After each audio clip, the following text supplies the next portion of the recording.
Dhaka.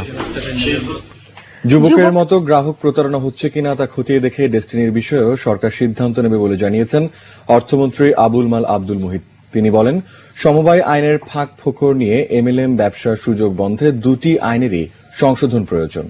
Sajed রুমেলের report. বেশ কদিন ধরেই লাখ লাখ গ্রাহকের এমএলএম কোম্পানি ডেস্টিনি নিয়ে দেশের জাতীয় পত্রপত্রিকায় নানা খবরে প্রশ্ন উঠেছে। প্রতিষ্ঠানটি কিভাবে প্রতারণা করেছে এ বিষয়ে সরকারের চিন্তা ভাবনাই বা কি? শনিবার এই নিয়ে কথা বললেন অর্থমন্ত্রী।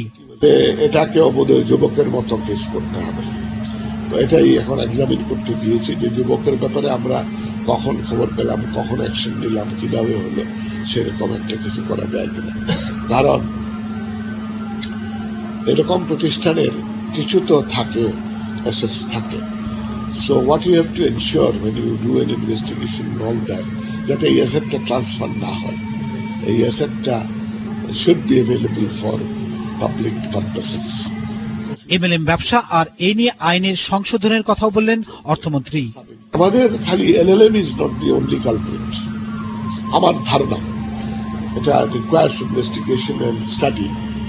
I have already requested that it should be done. ওর সঙ্গে আমাদের কোঅপারেটিভ মিলে পড়ে এই গোলমালটা সৃষ্টি করে।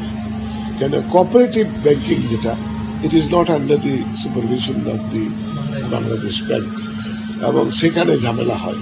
সুতরাং রিফর্মটাতে it's not simply LLM reform will not do, একই সঙ্গে কোঅপারেটিভ লস রিফর্ম নেসেসারি। এর আগে সচিবালয় যুক্তরাজ্যের ক্যামডেন থেকে নির্বাচিত মেয়র তার সঙ্গে দেখা করে প্রবাসীদের সুযোগ সুবিধা বৃদ্ধি, ঢাকা সিলেট সরাসরি ফ্লাইটের দাবি জানালে তা বিবেচনার আশ্বাস দেন অর্থমন্ত্রী।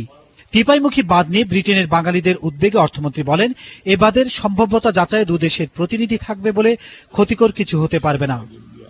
Sajed Rommel, 21 television, Dhaka. এবার আমাদের বিশেষ আয়োজন অনুসন্ধান।